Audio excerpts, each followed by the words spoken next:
Turning now to a manhunt for a killer. This hour, there are major new developments in the search for the escaped prison inmate in Pennsylvania. Danilo Cavalcante has changed his appearance from the photos first distributed by police 11 days ago.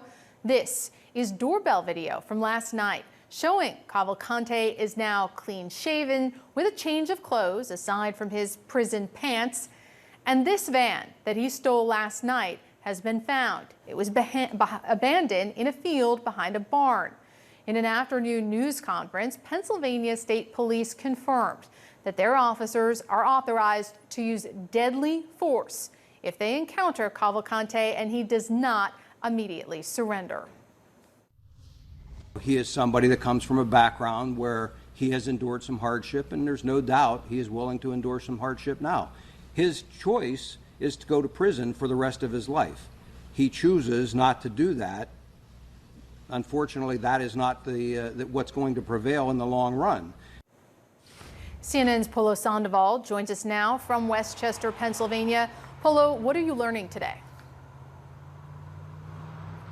So, Paulo, the firehouse that you see behind me, that's turned temporary command center, and that's where we heard from Pennsylvania State Police earlier describe the latest developments as a, quote, minor setback.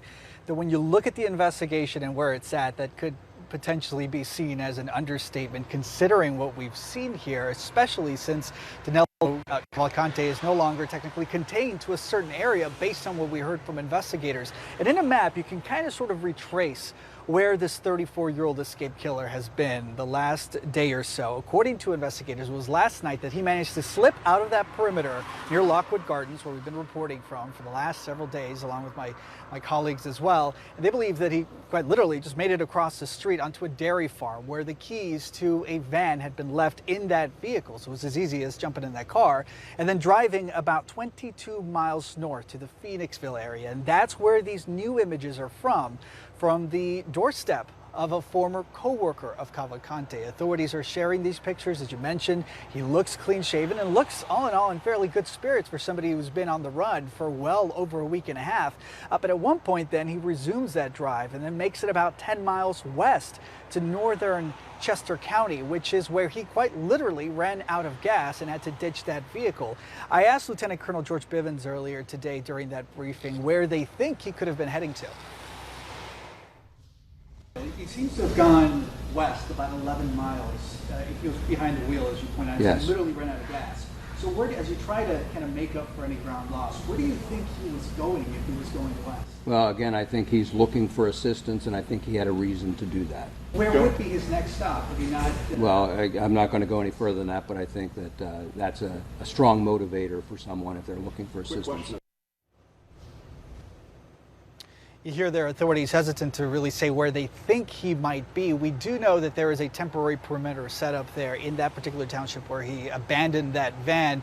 However, they have no reason to believe that he could be inside of that perimeter, but most importantly, they also don't have anything to tell him that he might have even crossed state lines. One important note, though, we did learn earlier today from authorities that Cavalcante's sister is currently in the custody of Immigration and Customs Enforcement, though authorities would expand on why, just a potential immigration-related charge there.